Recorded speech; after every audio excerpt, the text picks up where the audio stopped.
Así comenzaron hoy los noticieros mundiales. Russia has launched one of its biggest aerial attacks on Ukraine since the war began. At least 18 people have died and many more are injured after what officials call this war's largest Russian air assault on Ukraine. Killing at least 18 people in a wave of deadly explosions across the country. Well, our military analyst Sean Bell joins us now. Sean, good afternoon. Ukraine's Air Force says it has never seen so many locations. There have been attacks all the way across the country from Lviv just above here. Y no solo el sonido de las noticias, sino también el sonido de las bombas y de los misiles, el fuego que cae del cielo. Recientemente hicimos un editorial de las estrellas que caen del cielo, pero no para festejar Navidad, sino para anunciar la muerte y la destrucción. Esto era en Gaza, lanzadas por Israel. En esta ocasión, bueno, pues Rusia ataca como nunca antes. Es el ataque mayor, más grande después del inicio de la guerra Ucrania-Rusia, y de esto vamos a hablar. Y no solo de esto, sino esto era sorpresivo porque no lo teníamos planeado. Hoy amanece así el día y vamos a hablar de los cambios geopolíticos, de los cambios que se están suscitando justo para empezar el año, justo para finalizar 2023. Se va 2023, llega 2024. ¿Cómo llega? Y para eso está Javier Martínez en esta masterclass de fin de semana, que ha analizado lo que está pasando, justo lo de Ucrania, justo lo que está pasando en esta semana, como siempre lo hace, centímetro y milímetro a milímetro, pero también los cambios que se suscitaron en el 2023 para recibir al 2024, y todo esto de cara a lo que se nos viene encima en este próximo año nuevo. Soy Roberto de la Madrid y esto es Detrás de la Razón. Comenzamos.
Muchísimas gracias al equipo detrás de La Razón y muchísimas gracias como siempre y más que siempre, y lo diré siempre y no nos cansaremos de decirlo, agradecerles a ustedes por estar aquí siempre en Detrás de la Razón, cada vez más fuertes, más firmes, a pesar de toda la censura que hemos recibido en estos últimos 3 meses por denunciar lo que está pasando en Gaza, por denunciar las atrocidades que se cometen en el mundo y por denunciar los movimientos extraños, oscuros que hace el imperio.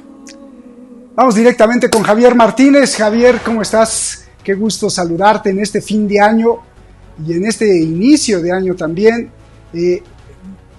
Acabamos con el año con fuegos artificiales, pero no son tan artificiales. Son artificiales porque son creados por el hombre, pero no son para festejar, sino son para bombardear. Ojalá que hubiera paz en el mundo, ojalá que no hubiera bombas. ¿Cómo recibes esta noticia en la madrugada, Javier, de que Rusia hace el ataque más grande después del inicio de la guerra en Ucrania?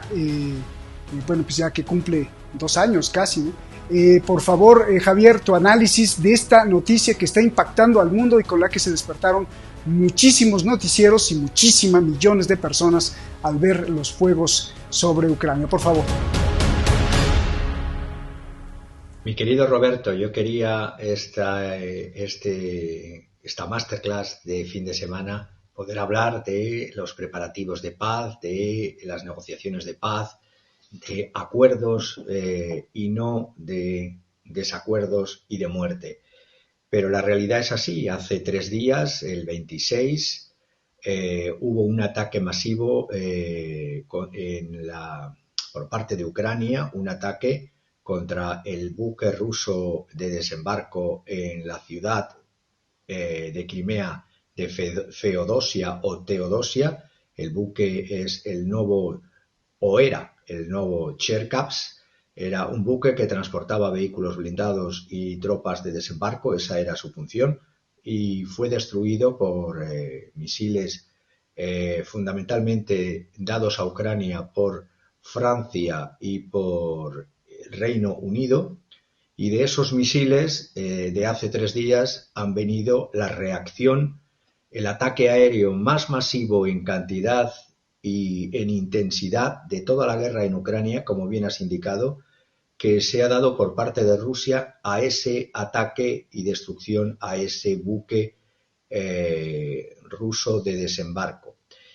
Los principales objetivos, según he tomado detalle de todas las fuentes de información que he podido consultar cuando me he enterado minutos antes de poder entrar en programa, los principales objetivos han sido los cuarteles y las instalaciones militares, en primer lugar, luego los sistemas de defensa aérea, luego los almacenes con armas occidentales y luego las instalaciones industriales. Han caído, en concreto, han sido lanzados 158 medios de ataque aéreo, más o menos en torno a 122 misiles, ya os los voy a especificar, y drones unos 36. Amanecía o despejaba la noche y empezaba a amanecer en territorio de Ucrania cuando 18 aviones Tupolev 25 descargaban 90 misiles de crucero KH-151, KH-155 y KH-55. Luego le siguió desde la ciudad rusa de Kursk Tupolev 22 M3 que descargaron sobre territorio ucraniano 8 misiles KH-22 y KH-32. A estos siguieron contra la ciudad de Kharkov 14 misiles balísticos Iskander y 5 cazas MiG-31K, 5 misiles hipersónicos Kinzhal, y siguió el amanecer con los Su-35 tirando 4 misiles antirradar más. Esto unido además a 36 drones Shahed Geran. En el comunicado de las fuerzas aéreas de Ucrania, a pesar de la propaganda rusa y de lo que estamos viendo en imágenes, porque hay que explicar las cosas con detalle, hablo del propio comunicado de las fuerzas aéreas de Ucrania, se dice y solo habla de ataques masivos e intensivos con misiles y drones contra instalaciones de infraestructura crítica militares e industriales. No habla de objetivos civiles, no habla de ataques a civiles ni a centros comerciales ni de vivienda. La respuesta de Zelensky, si bien la primera respuesta de hace 2 días en Telegram bromeaba cuando se atacó por parte de Ucrania ese buque ruso y decía en Telegram Zelensky que no habría un solo lugar pacífico para los ocupantes en Ucrania y se reía de los sistemas de defensa aérea de Crimea diciendo que deben de fortalecerse, la respuesta rusa es que los sistemas de defensa aérea de Ucrania han sido nulos o inexistentes y o mal utilizados, porque los misiles de defensa aérea ucraniana, las imágenes que he consultado, repito, minutos antes de entrar en programa con militares amigos en anónimo, porque son miembros, España es miembro de la OTAN y estos militares forman parte de la OTAN, me decían que las trayectorias que veían de, por ejemplo, de unas imágenes que me habían enviado, imágenes ucranianas no censuradas por el sistema, por así decirlo, por los servicios secretos ucranianos. En esas imágenes se veían que los misiles de defensa aérea, en concreto una imagen ante un edificio de viviendas en Kiev, caía el propio misil que daba un giro boomerang y en vez de atacar al misil ruso que iba en el aire a su objetivo militar, daba un giro boomerang y caía sobre su propio territorio. Me decían estos militares que el 80% de los misiles rusos tienen objetivos militares, de derribar objetivos militares e industriales. Incluso los aviones rusos esperaban a que los aviones ucranianos empezasen a volar e interceptarlos, no solo con los sistemas S-300 y S-400, sino con sus propios Su-35S. Pero la realidad es que las fuerzas aéreas de Ucrania han dicho que los objetivos han sido los que han sido. Y lo que sí ha pasado es un fallo. Un fallo. No sé por qué dijo Zelensky eso de reírse de que los sistemas de defensa aérea de Crimea debían fortalecerse, porque luego 2 días después sus propios sistemas de defensa no han servido para nada o incluso sus propios misiles de defensa antiaérea caen sobre su propio territorio. La argumentativa de Zelensky, por lo tanto, ha sido incidir en contra de lo que dice el comunicado de las Fuerzas Aéreas de Ucrania sobre las matanzas, el terror ruso, el terrorismo ruso, pero repito, aquí estamos en la interpretación de imágenes, error ruso de misil ruso cayendo sobre objetivo civil o error ucraniano de defensas antiaéreas que no saben manejar. La realidad es la que es y la precisión de ataques rusos frente a la impericia y el mal uso de las defensas antiaéreas ucranianas me lo comentaban militares españoles. Yo no soy experto en la materia y por eso lo consulto. La respuesta, para terminar, que ha dado Ucrania a esto, ha disparado 3 misiles fabricados en Estados Unidos contra Rusia. Son concretamente 3 cohetes antirradiación HARM a la ciudad rusa de Belgorod y las defensas rusas los han interceptado y han sido derribados. La CNN, termino, hablando de las esperanzas de victoria de Ucrania, dice que se desvanecen. Yo ya creo que se habían desvanecido a pesar de los intentos militaristas de intereses del complejo industrial, militar y financiero occidental a que la guerra siga a sangre, sudor y muerte de la ciudadanía ucraniana, porque repito lo que dije desde el verano, la guerra estaba perdida y así lo consultaba con militares en anónimo españoles. La tan esperada contraofensiva lanzada en junio para recuperar el 17% del territorio ucraniano debía mostrar la superioridad de la estrategia de guerra de armas combinadas de la OTAN con unas brigadas ucranianas formadas por la OTAN y después de 6 meses la realidad es que solo pudieron recuperar 200 kilómetros cuadrados de más de un 17% de territorio que está en manos ya de Rusia. Yo quería haber empezado la noticia hablando de lo que he preparado, de las negociaciones que en paralelo se están haciendo en los Estados Unidos para parar esto.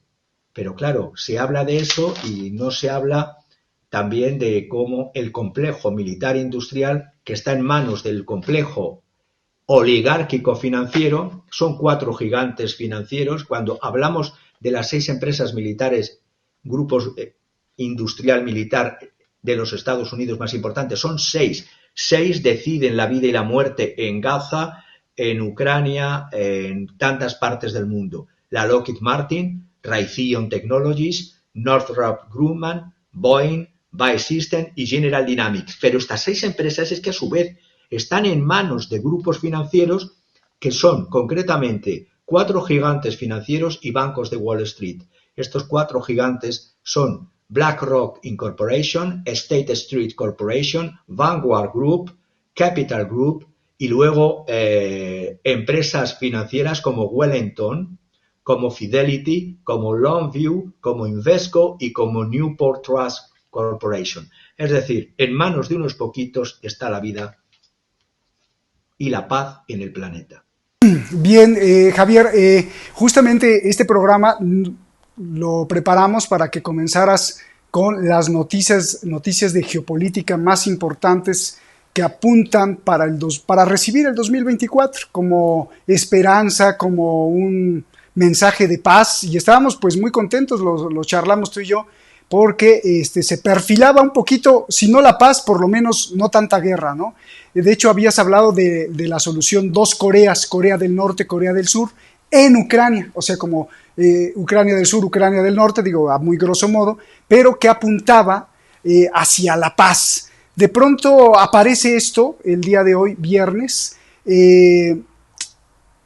Esto suena como que hay grupos, tanto de Estados Unidos como de Rusia, interesados en que no haya paz, ¿no? ¿Cómo interpretamos esto desde el análisis geopolítico, Javier? ¿Cómo interpretamos esto desde el análisis humanístico también, Javier? ¿Y cómo interpretamos esto desde el análisis económico? Porque, qué triste decir que los pueblos y la gente normal, la gente que trabajamos, que vamos en el metro o que vamos en coche o que tratamos de tener pues una vida normal, estamos sujetos a ya no las decisiones, sino a las ambiciones de las grandes élites que controlan el mundo, ya no en ambos lados, sino en donde sea. Y además, Javier, me parece muy curioso, porque cuando la guerra de Ucrania-Rusia se estaba estancando, o se estancó, ¡fum! 7 de octubre aparece la guerra Israel-Palestina. Bueno, jamás. Y ya cuando se está estancando la guerra Israel-Hamás, que muy intenso, no porque no siga pasando, sino que a nivel mediático muy intenso todo, pero a nivel mediático se ha estancado Israel-Hamás, y de pronto esto otra vez. O sea, es como si estuvieran jugando con los pueblos del mundo. Javier, por favor.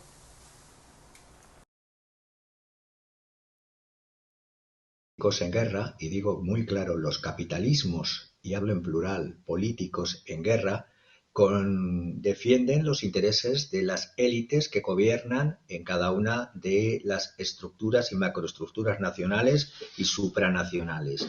Ya he advertido que las 6 principales empresas armamentísticas del complejo militar industrial norteamericano, y las he nombrado, están en manos de 4 gigantes financieros y bancos de Wall Street que buscan la rentabilidad, la plusvalía a través de la muerte.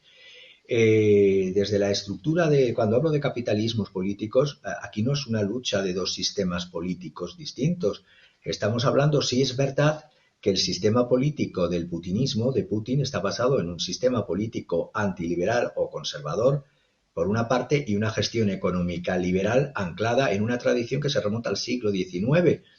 Pero incluso el deseo de destrucción de Occidente, el deseo de los recursos, de hacerse con los recursos de un país que parecía que ya desde la caída de la Unión Soviética, desde los 90, finales de los 90, ya estaba en manos de Occidente, se ha visto claramente cómo despuntaba como un nacionalismo y que tenía sus propios intereses, además de los intereses del gran capital internacional, y eso chocaba a el globalismo, y de ahí del grupo del G8 se quedó en G7.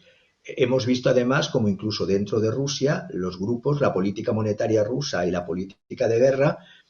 Leía una noticia en el Financial Times del 16 de diciembre del año 22, del principio de la guerra, donde se publicaba un artículo, Max Sedon y Polina Ivanova, en donde querían sacar las diferencias de tendencia dentro del propio Banco Central de la Federación de Rusia, entre, por una parte, Ksenia Yudayeva, que es la directora adjunta del Banco Central, al cargo de la investigación y de la política macroeconómicas, y su oponente más conservador, Sergei Glasiev. Pues bien, ambos, a pesar de estar en posturas distintas en política económica y en visiones globales, ambos están a favor de no permitir que Rusia sea disgregada y troceada y vendida a trozos, como ha terminado Ucrania en un estado fallido y está terminando muchos estados que intervienen el globalismo financiero internacional, estados fallidos y luego troceados y en manos de transnacionales de ese grupo financierista global.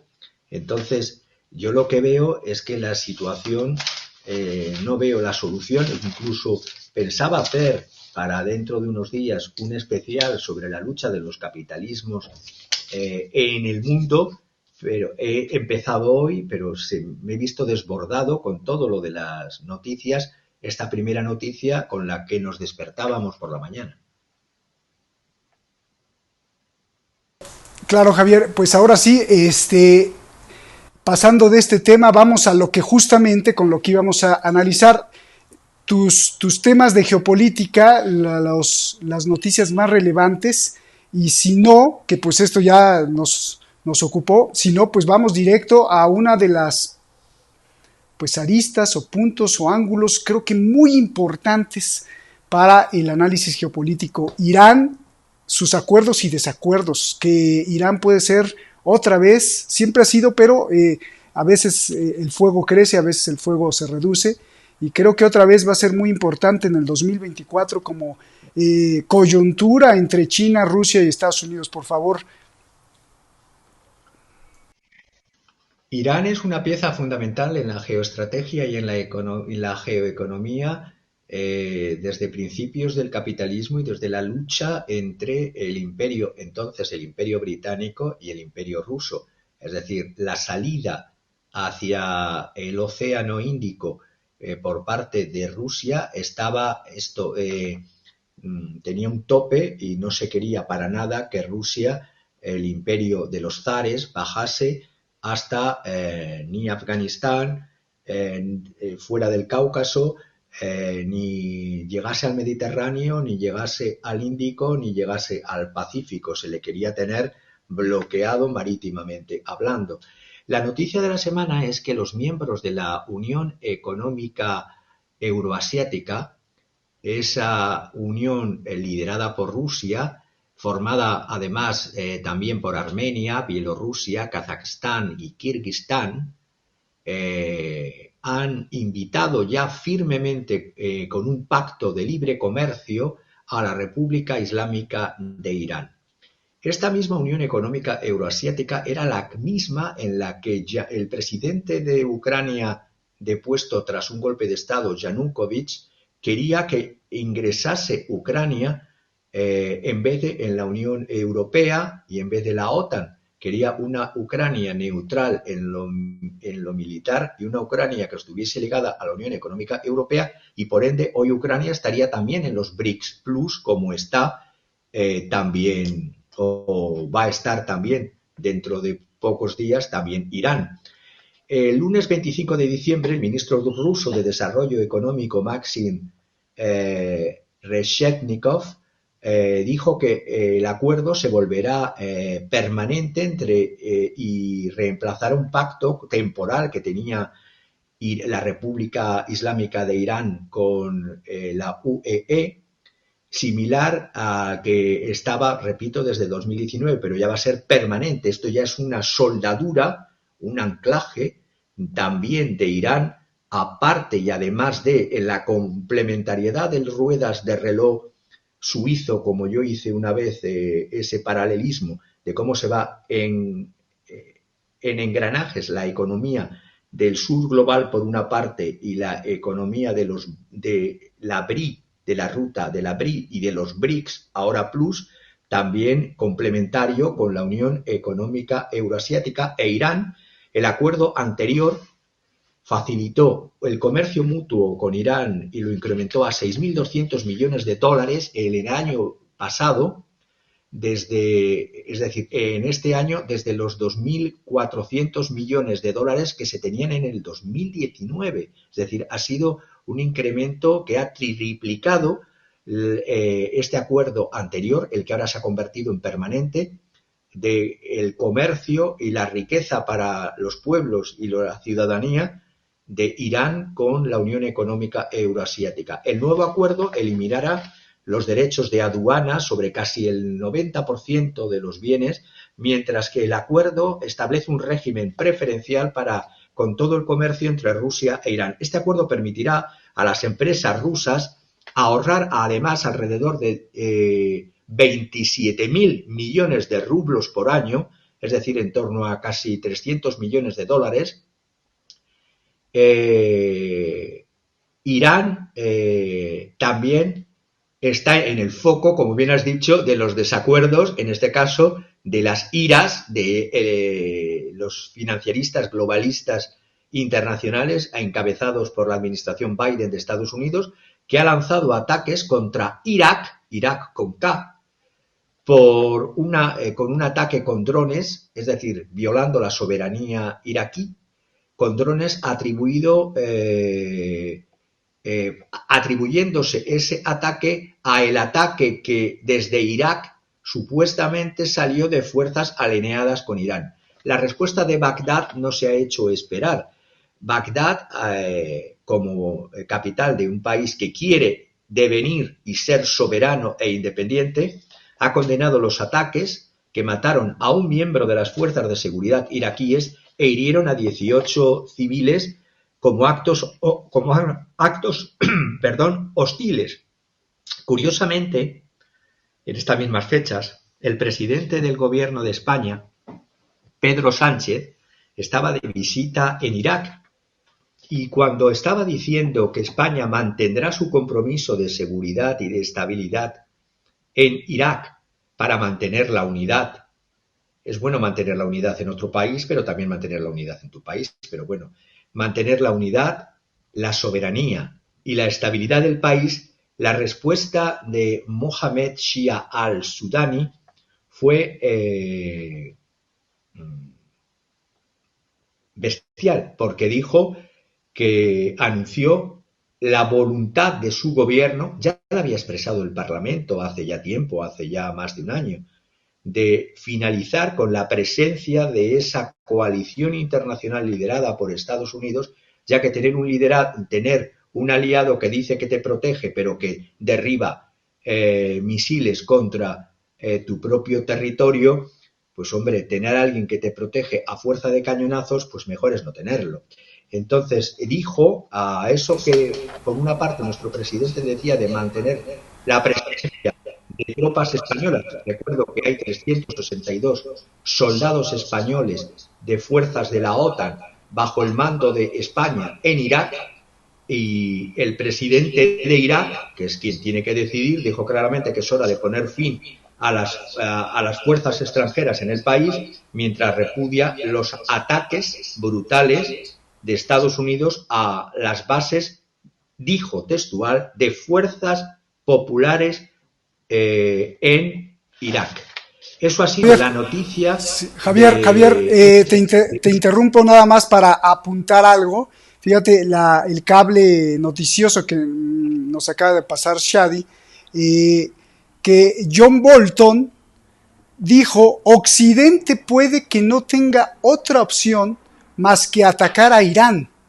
Estoy citando textualmente a John Bolton. ¿Te acuerdas de John Bolton, el asesor de seguridad nacional de Estados Unidos en la época de Donald Trump?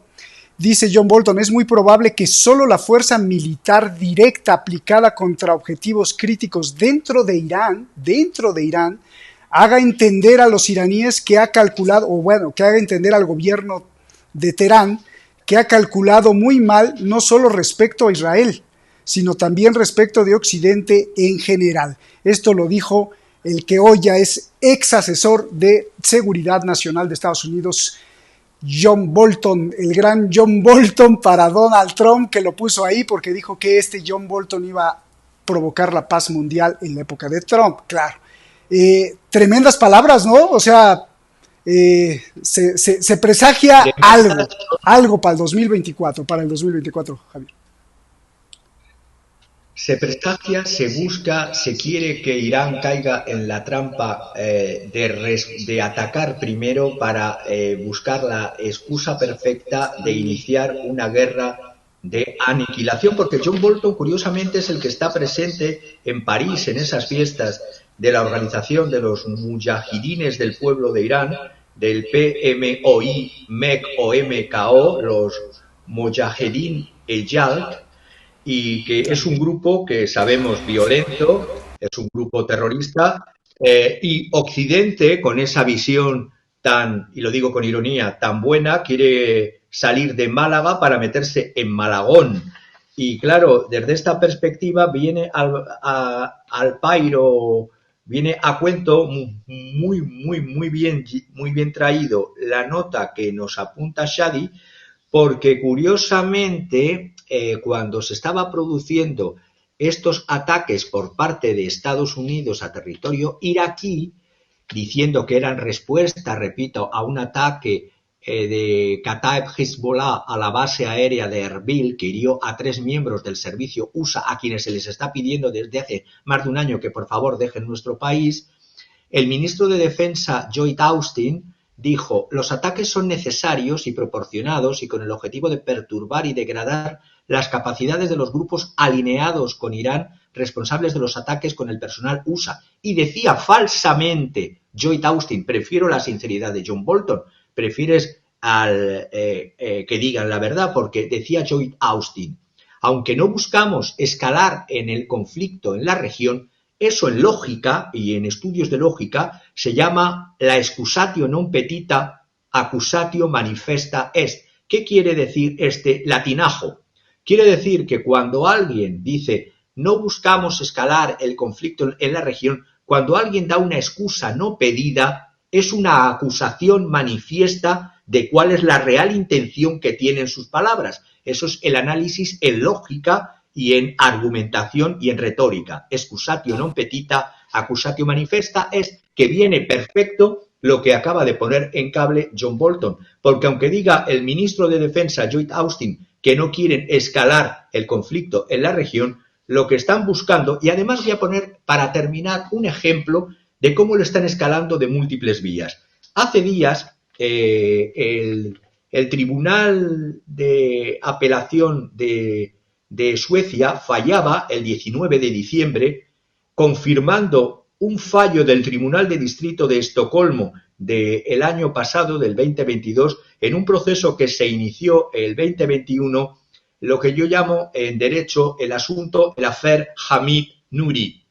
Hamid Nouri es la presión, el ataque contra Irán a través de vías judiciales occidentales de un exfuncionario condenado en Suecia a cadena perpetua por presuntamente ejecución masiva de prisioneros políticos en Irán En esa década tan turbulenta de los años 80, donde hubo una guerra de Irán-Irak, una situación en la que estos señores del MEC, primero aliados contra el Shah, luego lucharon contra la Guardia Revolucionaria Islámica y se aliaron con Saddam Hussein contra su propio pueblo iraní. Entonces, en esta condena, en este affair en Suecia de Hamid Nouri, se le acusa y será condenado por una ejecución masiva de prisioneros políticos en Irán en esta década de los 80. Irán, en paralelo, ha iniciado a principios de diciembre el juicio contra el ciudadano sueco Johan Flodderus, empleado de la Unión Europea, creo, acusado de espiar para Israel y acusado de una pena en derecho islámico de Irán, que es la corrupción en la tierra, un delito que conlleva y que puede conllevar la muerte. Centrémonos unos pocos segundos en Hamid Nouri, una persona de 61 años, asistente que fue de la Fiscalía, trabajaba en la prisión de Gohardast, perdón, porque no conozco la lengua iraní, Gohardast, en Karaj, en Irán, en el año 88.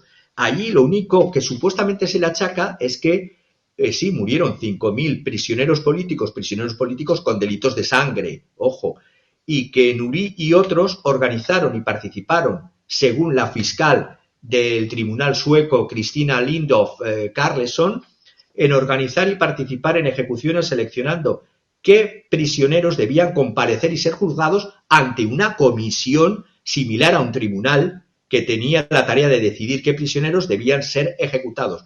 Todo esto, como ha habido protestas motivadas y pagadas desde los Bolton y compañía en París y en Washington durante año 2 o 3 años, y sobre todo viendo la evolución geoestratégica y geoeconómica y geopolítica de Irán, este ataque a un ciudadano iraní, que por cierto, la respuesta de la jefe del Comité de Derechos Humanos del Parlamento iraní, Sore Elahian, ha sido, desde el punto de vista del derecho, magnífica, porque anunció el lunes ante el medio de comunicación estatal iraní IRNA que la familia de Nouri tenía intención de presentar una denuncia ante la Corte Penal Internacional solicitando su liberación porque el veredicto emitido por el tribunal sueco no garantizaba el cumplimiento de las propias normas legales suecas y presentaba una denuncia contra el sistema judicial de Suecia que, por cierto,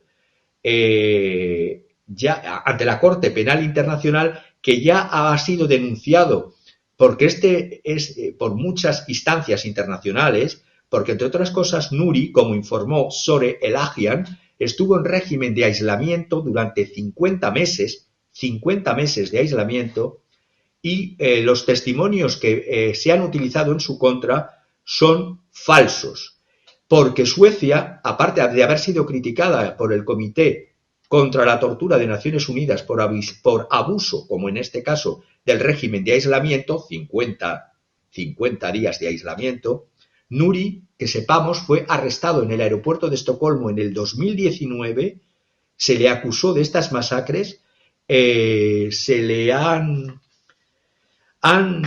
cogido testimonios yéndose los fiscales suecos a obtener pruebas testimoniales a Albania, a donde hay refugiados de este grupo calificado durante años como terrorista, sigue siendo calificado como terrorista por Estados Unidos, pero Estados Unidos juega con terroristas como habla con Dios y con el diablo cuando le interesa, y han ido a coger testimonios de 7 miembros de la PMOI o del MEC que residen en Durrës, en Albania, el 10 de noviembre del 2021. Es decir, sin que hubiese la contraparte tampoco. Ha sido todo violación de normas procesales suecas, de derechos tanto en la detención como el encierro a un régimen de aislamiento de más de 50 días. Y todo esto porque en esta situación, este Consejo Nacional llamado de Resistencia en Irán, MEC, que están fundamentalmente en París,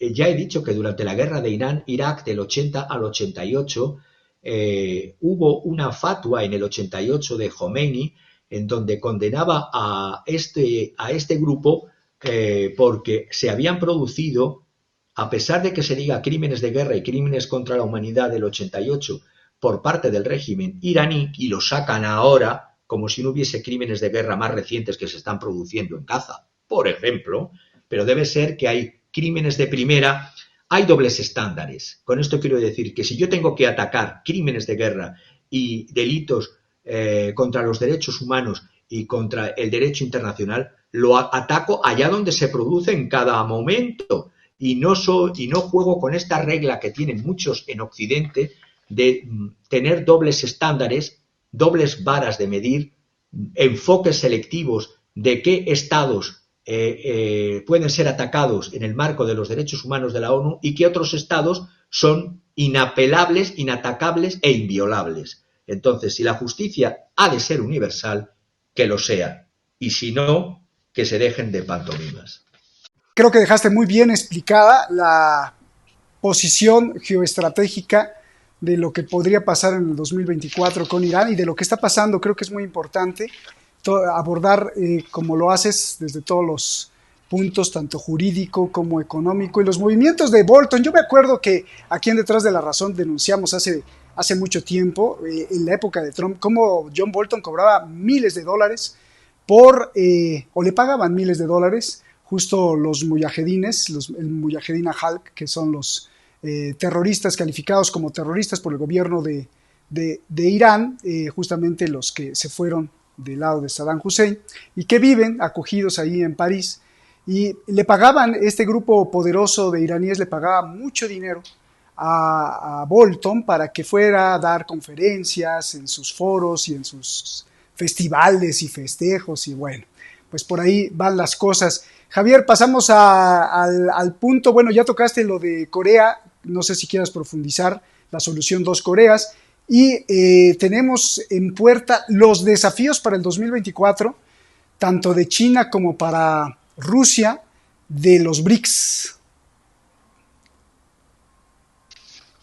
Pues sí, querría seguir tocando el tema de Ucrania, porque como nos hemos visto desbordados con las noticias que se han producido desde esta madrugada, la solución de las dos Coreas, hay una parte ya en Ucrania, cuando lo quería tratar, que desde el CCD, el Centro para Contrarrestar la Desinformación, están tan alocados en esos grupos en Ucrania de querer seguir con la guerra, esos grupos, digo, porque hay grupos que quieren la paz, la ciudadanía en todos los países del mundo siempre quiere la paz y la prosperidad.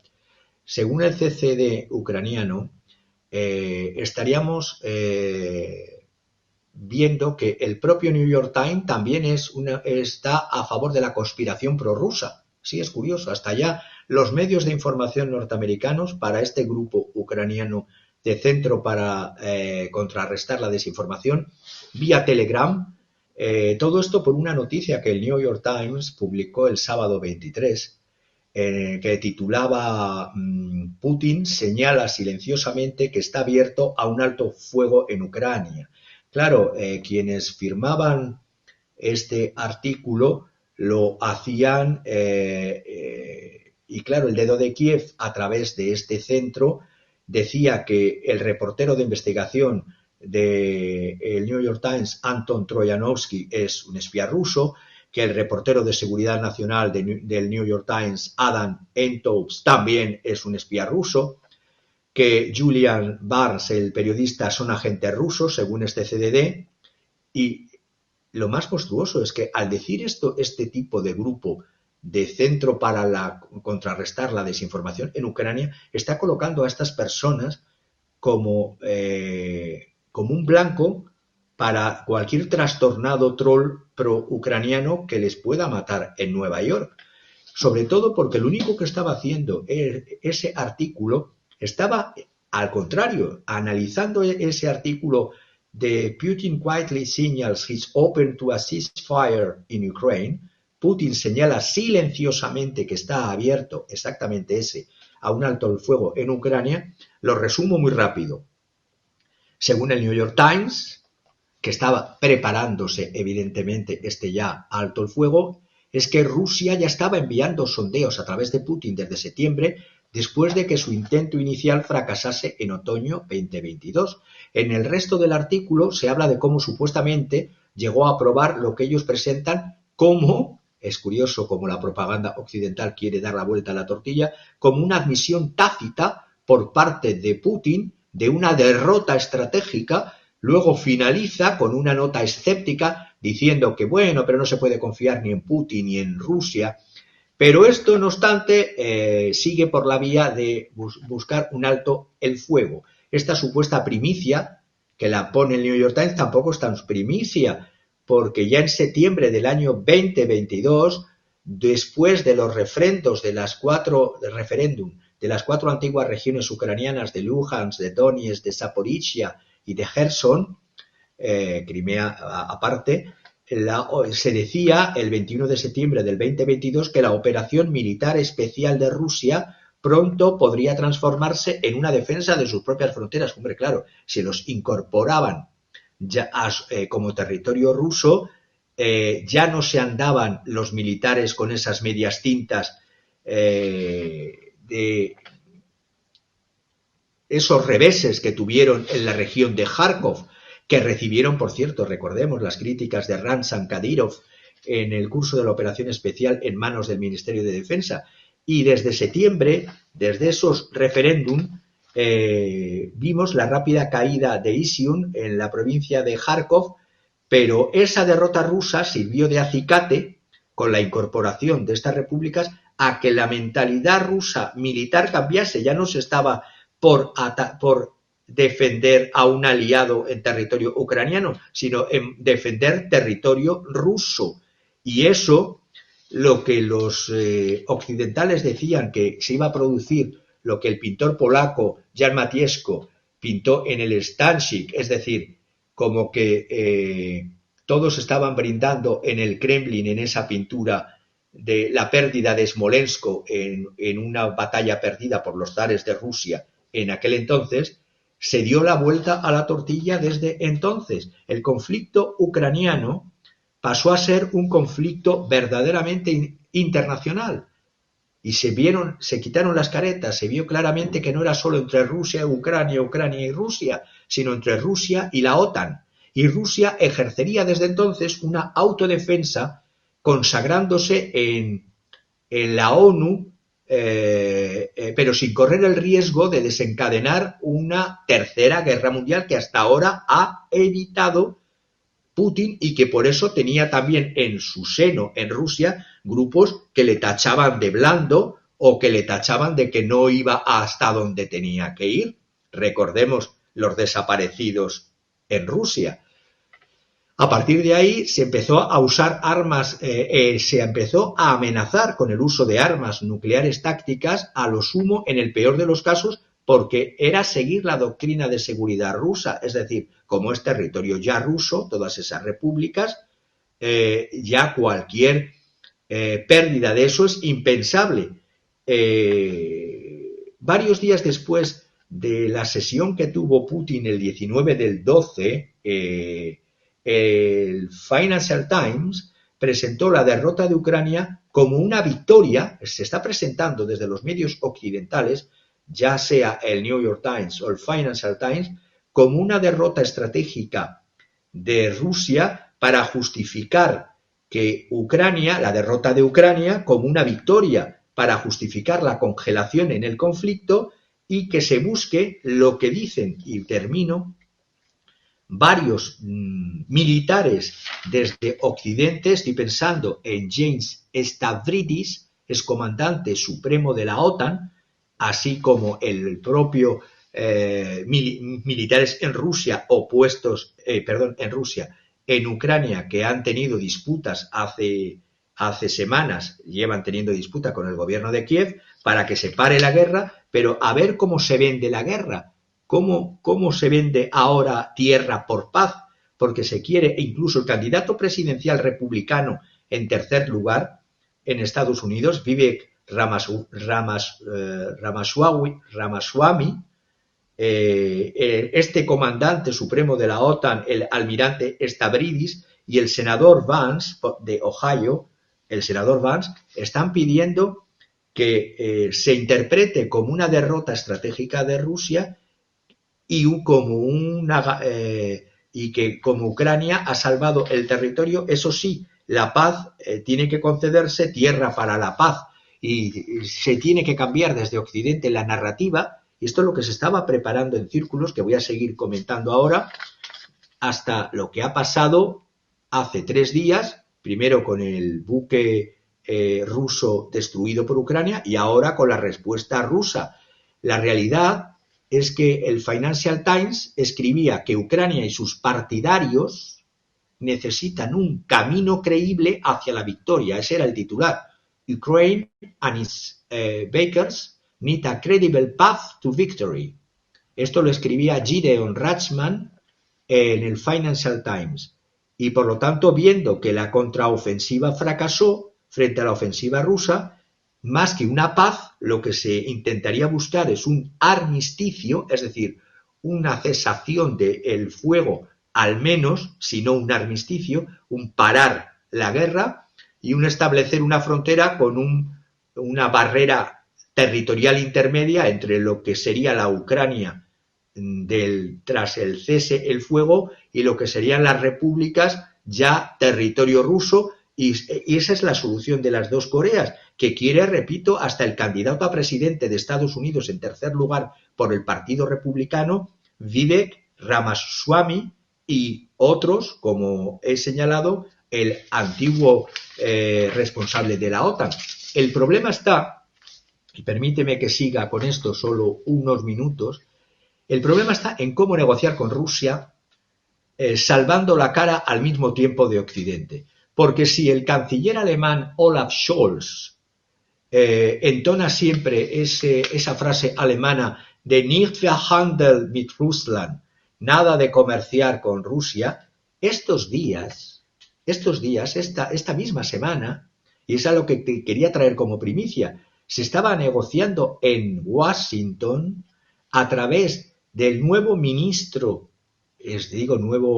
embajador de asuntos, nuevo embajador de Alemania en Washington, que es Andreas Michaelis. Es un señor de Hannover de 64 años, un experto en Rusia, es un hombre de Oxford, aparte de haber estudiado en Hannover, también estuvo negociando el expediente de Ucrania antes de toda esta monstruosidad de la guerra en Ucrania. Estuvo también presente en las negociaciones del acuerdo nuclear de Irán, estuvo también presente en la solución política del conflicto de Siria, incluso en el proceso de Berlín sobre la situación en Libia. Antes de ocupar la embajada de Alemania en Estados Unidos, en Washington, ocupó la embajada, porque es obligatorio pasar por ahí, la embajada de Londres, de la embajada alemana en Reino Unido. Pues bien, en torno a esta persona, Andreas Michaelis, ha habido una reunión en Washington. Esta cita, este rendezvous, el orden del día era cómo capitular sin que se note demasiado. Así de claro, es decir, según mis informadores, lo que han tratado en esos días, y los que estaban también presentes, aparte del embajador alemán, estaba en nombre de Alemania Wolfgang Schmidt, jefe de la Cancillería y un peón de Scholz. Estaban presentes por parte norteamericana Fiona Hill, que es una escritora, una biógrafa de Vladimir Vladimirovich Putin. En la época de Trump, esta Fiona Hill trabajó en el Consejo de Seguridad Nacional. Otra candidata también presente estaba Andrea Kendall Taylor, que es coordinadora de años de la estrategia de inteligencia de Estados Unidos. Y la estrella, aparte del embajador, la estrella presente en esas conversaciones, todos estos círculos se hacen antes de que se sienten los países a negociar, a través o de think tanks o a través de reuniones en embajada. Se forman estas reuniones para ir tentando el terreno para buscar un acuerdo, al menos de cese el fuego. Y estaba también presente la estrella, que voy a decir quién, es Samuel Sharap, que fue ex asesor del Departamento de Estado de Estados Unidos, es otro de la Universidad de Oxford, se reúne en Oxford Street siempre, es un experto en Rusia y en los países del este, habla ruso, habla ucraniano y trabaja como Senior Political Scientist en la RAND Corporation. Me he estado leyendo todo lo que ha escrito, no tenemos tiempo porque los hechos desbordan los estudios, pero él es un especialista en Rusia y en Eurasia del Centro for the American Progress, trabaja para la RAND Corporation y yo leo los documentos y analizo de la RAND Corporation. Él ha escrito ya desde hace tiempo, había escrito en este año 2023, Evitar una guerra larga, la política estadounidense y la trayectoria del conflicto de Rusia-Ucrania. Esto la RAND Corporation lo tiene publicado en su web con el signo PEA 2510/1, por quien lo quiera consultar. Es un documento maravilloso de cómo ya hace meses se veía que la guerra estaba perdida porque una guerra larga no convenía a los Estados Unidos. Y otros escritos que no vienen a cuento porque no nos da tiempo. Ya en julio en Foreign Affairs, en la revista, ya decía una guerra imposible de ganar, an unwinnable war, y Washington necesita un final en Ucrania. Y esto lo decía el 5 de junio de este 2023. Este hombre, Samuel Sharap, es el Pepito Grillo de los expertos americanos en la guerra en Ucrania. Pues bien, para que sepáis, se estaba hablando en Washington a través de la invitación del nuevo embajador alemán en Washington, que es embajador desde julio, con este grupo de personas de negociaciones que han empezado ya. Las negociaciones han empezado y yo lo hemos tratado en este programa desde hace tiempo, desde el verano, aunque se hace con este tipo de reuniones veladas, ocultas, sin que se difunda, sin que lo sepamos más que 4 y luego a través de Detrás de la Razón lo sabe todos nuestros seguidores. La Casa Blanca ha establecido formalmente que no hay negociaciones. Pues bueno, sí, es mentira. Se están haciendo negociaciones a pesar de todos estos grupos financieros, económicos, militares y de todas las salidas como lo que estamos viendo. La realidad es que alea jacta se busca sí o sí la solución, al menos del cese el fuego. También es verdad que a pesar de que ellos quieren vender como que ha perdido la guerra estratégica Putin y que hemos logrado que Putin no se salga con la suya, porque que buscan esa salida a lo British, pero para ellos la perra gorda, es decir, la realidad es que Putin quería una Ucrania neutral y quería un margen territorial que no inhabilitase su sistema defensivo de misiles, con la incorporación de estas repúblicas de la antigua zona de Donetsk y de Lugansk y Zaporizhia y Gerson ya lo ha conseguido. La doctrina Brzezinski es el verdadero origen de esta guerra en Ucrania y ha sido vencida, es decir, estas doctrinas de este tratadista de los años 90 se ha visto que les ha salido el tiro por la culata. Datos, documentos diplomáticos hechos públicos el año pasado y este año por Wikileaks, se ve claro que la guerra, lejos de nacer de los objetivos imperiales de Putin, como cacarean los grandes medios de comunicación occidental y algunas almas pervertidas de la izquierda y tontos pancistas de la derecha, es la consecuencia inevitable de un cerco a Rusia destinado a apoderarse de sus recursos y después de someter, doblegar y vencer a una Unión Europea culpable por su culpabilidad es haber negociado y comercializado con socios hostiles al patrón de los Estados Unidos. La culpa para los globalistas financieristas de Washington y Wall Street es que la Unión Europea de antes negociaba con China, negociaba con Rusia Y el presidente Zelensky, incluso en mayo del 2019, año de las elecciones, y en febrero, entre ese periodo mayo del 19 y febrero del 2022, cambió radicalmente incluso sus posiciones que tenía anteriores, porque sus posiciones buscaba evitar un enfrentamiento directo con Rusia. Es decir, el camino hacia la guerra comenzó en febrero del 2021, un año antes, pero los preparativos estaban ya en la mente de la doctrina Brzezinski, que buscaba con personas neocons, como están gobernando realmente en la política exterior de la administración Biden. Estoy pensando en marzo del 2021, el POTUS Biden, marzo 2021. No había guerra en Ucrania, que es del 24 de febrero del 2022.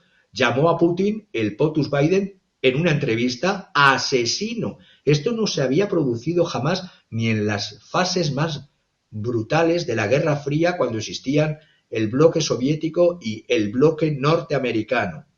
Y eso sí, la trampa es la entrada que se buscaba de Putin en la guerra, como la trampa que se busca ahora con Irán.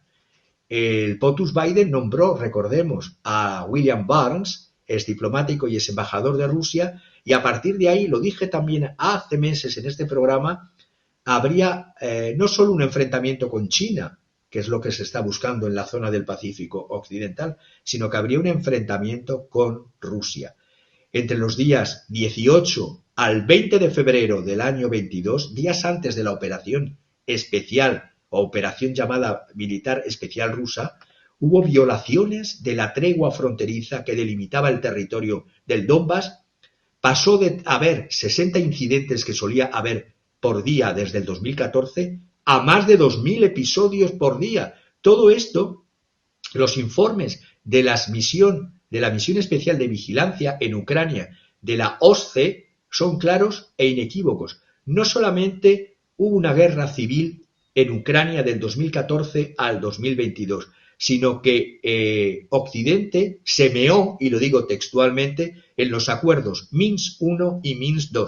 Luego prosiguió con los incidentes de genocidio desde el 2014 sobre la población rusa, de etnia rusa y rusófona, en las repúblicas de Donetsk y de Lugansk. Pero es que ¿quién provocó la situación de ruptura y de invasión? Esa situación de ruptura y de invasión ya se estaba buscando desde la segunda mitad de los 90. Ya se estudiaba arrebatar Ucrania e ingresarla en la OTAN. Estoy pensando, y permitidme que haga todo este discurso de cierre de fin de año, para tener las ideas claras. Segunda mitad de los años 90, y con varias presidencias, las de Clinton, la de Bush, la de Obama. Voy a empezar por la de Clinton, William Jefferson Clinton, 42, el 42º POTUS de los Estados Unidos. Hizo una carta en el año 97 donde ya ofrecía una asociación distintiva entre la OTAN y Ucrania. Pasamos al POTUS Bush, 2003-2004. Recordemos que Ucrania se unió a esa lista de países de Europa Central que se lanzaron muy lacayamente a la llamada coalición de los dispuestos en la invasión de los Estados Unidos de Irak, pues estaba Ucrania presente. En ese momento, en el 2005, se hizo una nueva ampliación de la OTAN a 4 países del antiguo Pacto de Varsovia y las 3 repúblicas soviéticas de Estonia, Letonia y Lituania. El gobierno de Kiev, en la época de George Bush, en abril del 2008, en la cumbre atlántica de Bucarest, se pidió ya claramente una hostilidad frente a Rusia, que denunció los gobiernos de entonces de Francia y de Alemania, porque querían incorporar a la OTAN Bush en el 2008 a Georgia y a Ucrania. Recordemos, y termino, Brzezinski tiene 2 libros que recomiendo leer. Uno, El Gran Tablero Mundial, del año 97, y el otro, La Visión Estratégica, América en la Crisis de Poder Mundial del 2012.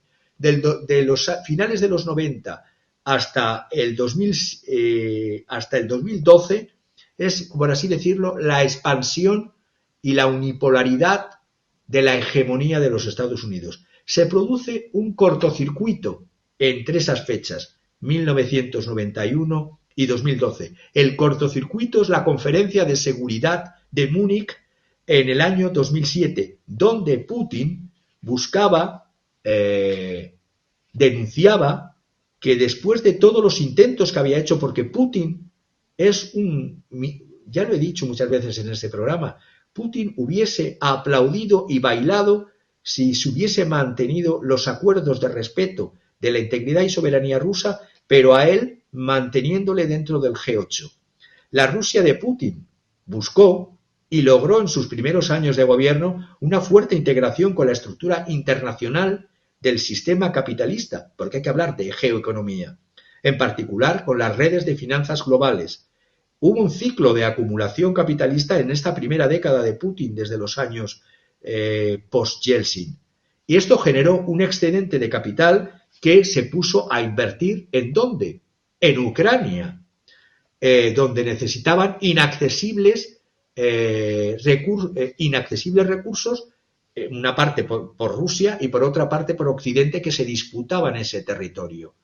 Independientemente de la naturaleza bonapartista del régimen ruso y de los márgenes, por así decirlo, de autonomía que creó en la estructura social, mayores o menores, con su sistema de capitalismo liberal de Estado autoritario, la realidad es que desde la Conferencia de Seguridad del 2008, ahí se produjo una ruptura clara en lo que luego sería, estoy hablando del 2008, el ataque y cercenar, porque Rusia, con Putin, y lo ha reconocido Putin, ha sido como decirlo, siendo siempre respetuoso con las figuras políticas de un país que no es el tuyo y de cualquier país, han sido un ingenuo. Pensaba que Occidente le iba a admitir como un partner más y ha jugado con él. Ha jugado con él incluso provocando la situación para la entrada. Pero la realidad es que la trampa se ha vuelto contra Occidente, por supuesto, contra la Unión Europea, que estamos cada vez más camino de destrucción por el vasallaje brutal que se está teniendo ante las políticas y los intereses de los Estados Unidos. Y Europa tendría que defender sus propios intereses frente a Estados Unidos, frente a China y frente a Rusia. Pues, ¿cómo le diste la vuelta y cómo nos hiciste recordar incluso las andanzas de Brzezinski en Afganistán, ¿no? Cómo Brzezinski, siempre voy a recordar ese punto de la historia de los Estados Unidos, cómo Brzezinski voló a Afganistán para convencer a los musulmanes radicales obviamente, para que recuperaran su territorio, y los convenció de que Alá y Dios pues les estaba indicando que ese era su territorio, y esto era no por buena onda, como se dice en México, sino para que derrotaran a los soviéticos que habían invadido Afganistán. Y bueno, pues así se las gastan. Qué bueno que nos traes a colación y como explicación además y argumento de lo que pasa ahora, porque esto pues pasó en la década de los 70. Te agradezco mucho, te agradecemos mucho siempre, Javier. Y ahora sí, ¿cuál es el desafío para China? ¿Cuál es el desafío para Rusia en cuanto tanto los BRICS? El desafío es que es seguir manteniendo ese equilibrio entre en esa incorporación que se hizo hace semanas a los BRICS Plus de países con sistemas enfrentados antes, estoy pensando de una Arabia Saudita a un Irán, mantener ese equilibrio, mantener el equilibrio además entre los intereses tan distintos de los que forman parte del BRICS Plus, no caer en el divide y vencerás que la anglosfera siempre intenta provocar en sus enemigos económico-financieros. El año 2023 ha sido el año realmente de la asociación estratégica Rusia-China.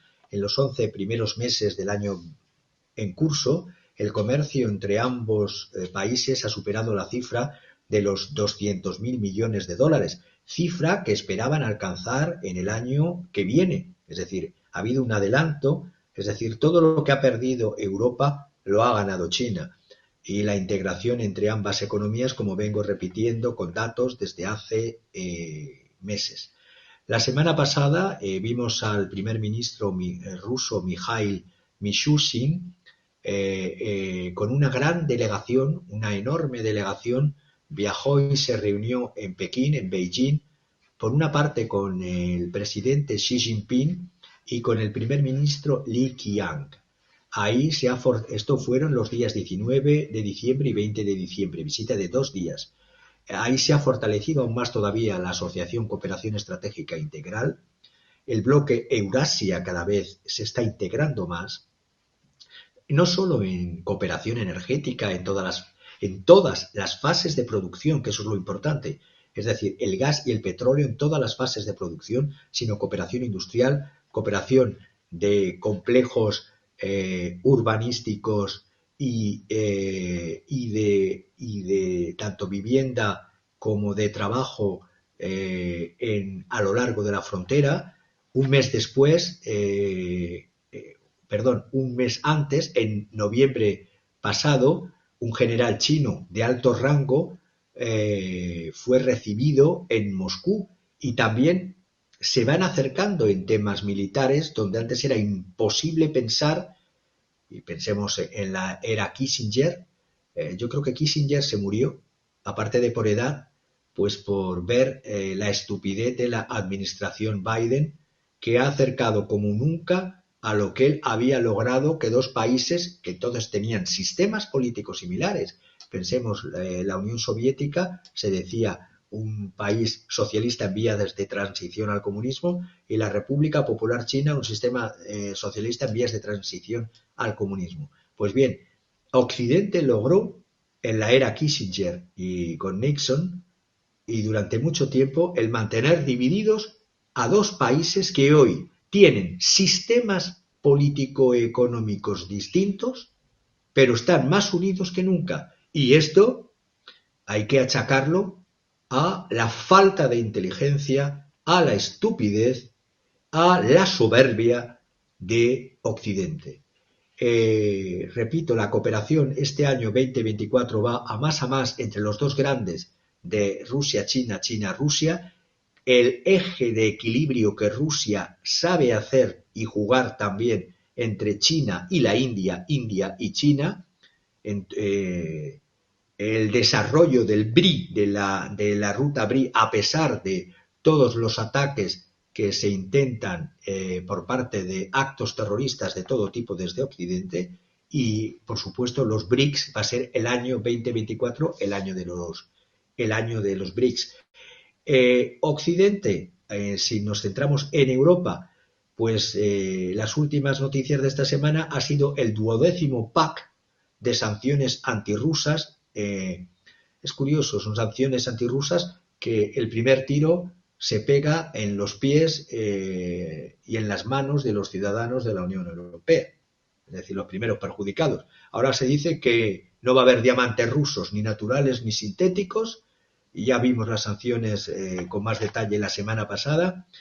Pues yo diría, pobre Amberes, Armoede Antwerpen, porque si no hay diamantes, no sé qué van a hacer desde Amberes. No hay lo mismo la capacidad de otros miembros que son miembros de los BRICS, como puede ser Sudáfrica, o es que todos van a salir todos los diamantes desde Sudáfrica ahora, o desde países que también están teniendo reacciones antioccidentales como el Congo.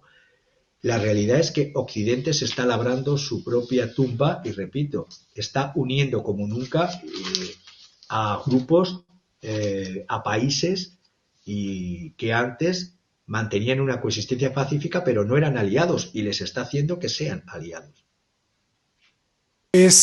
Muchísimas gracias, Javier. Gracias por esta clase magistral. La última clase magistral, no la última de la vida, sino la última del 2023, la última del año, y pues qué mejor recibimiento para el 2024. Y también va a ser la última obra de arte que nos traes para su interpretación. Y yo te pregunto, nada más ahí te la dejo, 2024 es o será un hombre sin rostro, como la obra de arte que has escogido. Te escuchamos porque esta es la hora mágica que le gusta a muchísima gente. Por desgracia, tiene todos los visos y con lo que acabamos de ver al principio del programa, en que sea el momento del hombre sin rostro. Vemos en esta obra de un pintor italiano nacido en el año 1977, el 13 de mayo, en la ciudad italiana de Forlì, Nicola Samori. Él trata las raíces del miedo, él trata las raíces del miedo al cuerpo, él trata las raíces del miedo a la muerte, él trata las raíces del miedo al hombre como al otro, el miedo al semejante. Él, en sus cuadros, donde se refleja y se ve este miedo, este silencio, incluso la perversión del hombre, son pinturas antiguas que él se basa en pintores antiguos, tanto de la época del Renacimiento como del Barroco. Estoy pensando en el pintor José de Ribera, llamado el Españoleto. Se basa en pintura holandesa y boloñesa del siglo XVII, se basa en pintores como tenebristas como Caravaggio. Son antirretratos. Y ahora voy a meterme primero en la interpretación de la obra y en lo que yo veo en la obra. Son antirretratos que vuelven la mirada hacia adentro. Es decir, él toma una obra clásica, la reinterpreta y luego lo que hace es que destruye la obra clásica en el sentido siguiente. Cuando habla de antirretratos que vuelven la mirada hacia adentro, quiere indicarnos, denunciar que en el interior del hombre habita la verdad, como decía San Agustín, in interiore homine habitat veritas, no en el rostro, no en la máscara, en el interior del hombre reside la verdad. La técnica pictórica que tiene es rascar, primero pinta, es decir, dibuja, luego pinta al óleo y luego rasca de capa, incluso con un bisturí, saca lo que hay detrás de lo pintado, detrás de la pintura. Es una pintura tan analítica que roza el paroxismo.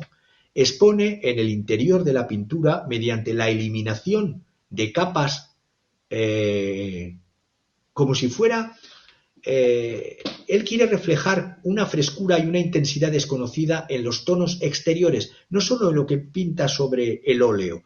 Quiere romper la imagen como la conocíamos hasta ahora, busca las imágenes fuertes, busca perturbar al observador, que las imágenes entren en la cabeza de las personas, del observador, del espectador que se enfrenta a la obra de Nicola Samori, aunque sea por un corto periodo de tiempo, que le trastoque. Es experimentar lo que Freud denominaba y conceptualizó como lo siniestro. Cuando Freud hablaba en el término alemán de lo siniestro, das Unheimliche, habla de lo ominoso, de lo siniestro, hay que diferenciar el tema de lo inquietante, de la inquietante experiencia de lo extraño no solo de lo exterior, sino de lo extraño que tenemos y procesamos dentro, lo siniestro dentro de cada uno de nosotros. Heimliche en alemán es lo íntimo, lo amable, lo familiar, en un primer nivel, pero también es lo secreto, lo oculto, lo impenetrable. Por lo tanto, lo contrario de Heimliche en esa doble vertiente sería lo Unheimliche, que causa espanto porque no es conocido ni nos es familiar. Produce angustia, es lo ocultado, lo escondido, lo peligroso.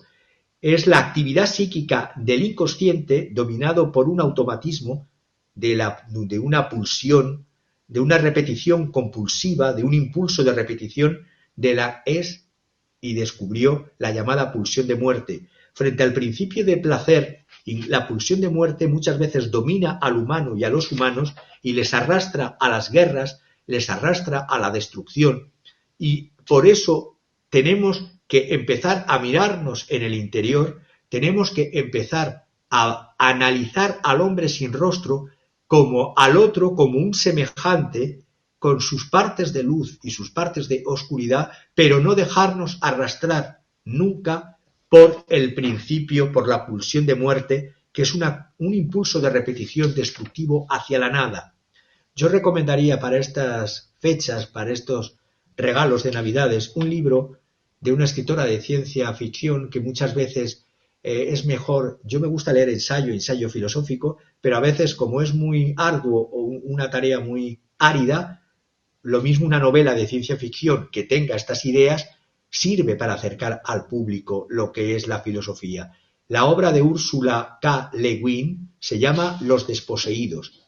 Y en vez de, y termino, de partir esta autora de lo que nos está invadiendo en Occidente y en el planeta entero, que son las distopías, de ahondar en los horrores, ahondar en los presentes macabros, en las imágenes monstruosas, en los miedos a las enfermedades, a las plagas, a los virus, a la muerte real y oculta de individuos, porque nos da miedo mirar al otro y preferimos voltear la cabeza. Hay que usar el imaginario de recuperar una utopía de vida para buscar alternativas. Ese es el libro de Ursula K. Le Guin, Los desposeídos. Y simplemente desearos que tengamos una feliz salida de año y que el año 2024 sea más justo, más próspero y más vida y menos muerte. Pues muchas gracias, Javier, gracias por esa felicitación, gracias por esa gran interpretación y permíteme pues colarme ahí, mezclarme utilizar tu interpretación pues para recalcar que este hombre sin rostro también podría representar al planeta, ¿no? Al mundo, y ahí me gusta utilizar siempre mi herramienta favorita, que es la visión del marciano, de mi marciano, que es el extraterrestre que está viendo desde lejos nuestro planeta y que nos estudia y que se preguntaría, y bueno, ¿y cuál sería el rostro del planeta Tierra? ¿Cuál sería el rostro del mundo? Y podríamos, fíjense nada más para que vean cómo están las cosas, en la cuestión de valores humanos, en la cuestión de principios de lealtad, de principios de respeto a la verdad, a los derechos del hombre, de la mujer. ¿Cómo estamos tan deslavados como esa pintura que nos traes, que cómo se está diluyendo, desilvanando el rostro? Que el mundo tampoco tendría rostro, porque el marciano desde lejos vería, por ejemplo, dos polos, dos gigantes, dos monstruos, dos economías poderosísimas como la de Estados Unidos y de China. Por un lado, China, en el aspecto, por ejemplo, humano, pues es un ente que le encantaría que su pueblo pues no fuera religioso, ¿no? Es una posición en donde la religión es una droga, Dios y la religión serían una droga y pues serían mejor sin religión. De ese lado está China. Del otro lado está Estados Unidos, que usa a un Dios para imprimirlo en los billetes. Imagínate tú, un Dios siniestro y muchas veces que podría interpretarse como todo lo contrario, ¿no? Diabólico, lleno de guerras. En toda la órbita, pues están los países menores, unos creyentes, otros no creyentes. Pero lo más curioso es que unos se alinean con Estados Unidos, con esa idea de Dios siniestro, y otros se alían con China, los que no quieren a Dios ni quieren religión porque creen que la religión pues es un opio. El marciano estaría con los ojos cuadrados, ¿no? Con la boca abierta, decir, bueno, ¿y el mundo? ¿Cuál es el mundo? ¿Cuál es el rostro del mundo? ¿Para dónde va el mundo? Con diferentes calendarios, con diferentes creencias, con diferentes interpretaciones. Y lo más triste es que la conciliación y la reconciliación no existe en ninguno de los países para tener por lo menos un entendimiento para establecer la paz.